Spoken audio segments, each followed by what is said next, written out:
আব্বু এবং আম্মু তারা বড়ই ভাগ্যবান, যাদের বুকের মানিক হলো হাফেজ কুরআন। আব্বু এবং আম্মু তারা বড়ই ভাগ্যবান, যাদের বুকের মানিক হলো হাফেজ কুরআন। হৃদয়ে মাঝে গাঁথলো যারা হরফ নামের ফুল, তাদের সাথে হয় না কবু অন্য কারো তুল। হৃদয়ে মাঝে গাঁথলো যারা হরফ নামের ফুল, তাদের সাথে হয় না কবু অন্য কারো তুল।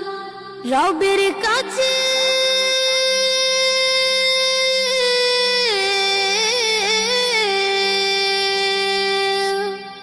রবের কাছেও পাবে তারা সেরা প্রতিদান।